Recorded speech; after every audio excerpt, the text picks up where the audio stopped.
The same time Judah going down from his brethren, and turned into a certain Odolamite named Hiras. And he saw there the daughter of a man of Canaan called Sue, and taking her to wife, he did company with her, who conceived and bore a son, and called his name Hur. And conceiving a child again, she called her son after he was born, Onan. She bore also a third, whom she called Selah, after whose birth she ceased to bear any more. And Judas gave a wife to her his first begotten, named Thamar. And Hur, the first begotten of Judah, was wicked in the sight of the Lord, and was slain by him. Judas therefore said to Onan his son, Company with thy brother's wife, and be joined to her, that thou may raise seed to thy brother.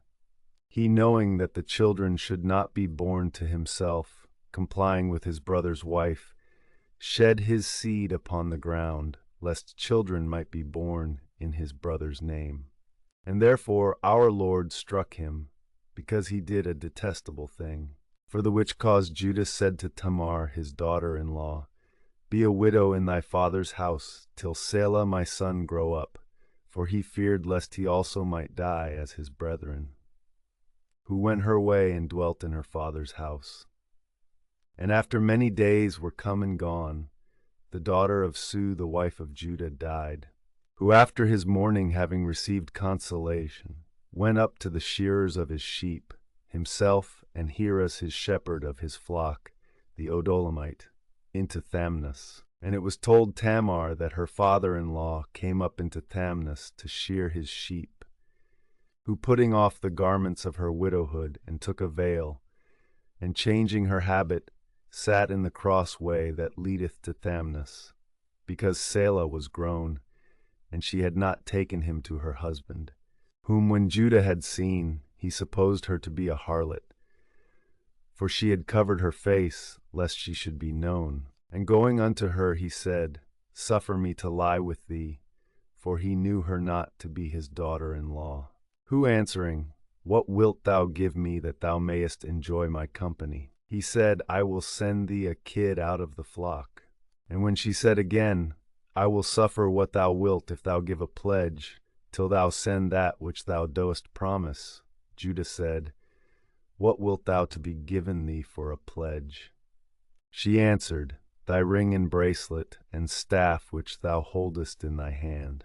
The woman therefore by once companying conceived, and rising she went her way, and putting off the apparel which she had taken, put on the garments of her widowhood. And Judas sent a kid by his shepherd, the Odolamite, that he might receive the pledge again which he had given to the woman, who when he had not found her, he asked the men of that place, Where is the woman that sat in the crossway? And making answer, There was no harlot in this place, he returned to Judas and said to him, I have not found her. Yea, the men also of that place said unto me, that there never sat a harlot there. Said, Let her take it to her. Surely she cannot charge us with a lie.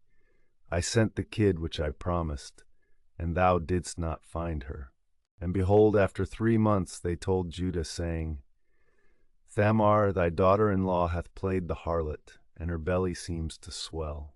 And Judah said, Bring her forth, that she may be burnt. Who when she was led to execution, she sent to her father-in-law, saying, By that man whose these things are, have I conceived. Look whose the ring is, and the bracelet, and the staff. Who acknowledging the gifts said, She is juster than I, because I did not give her to Selah my son. But he knew her no more. And when she was ready to be brought to bed, there appeared twins in her belly.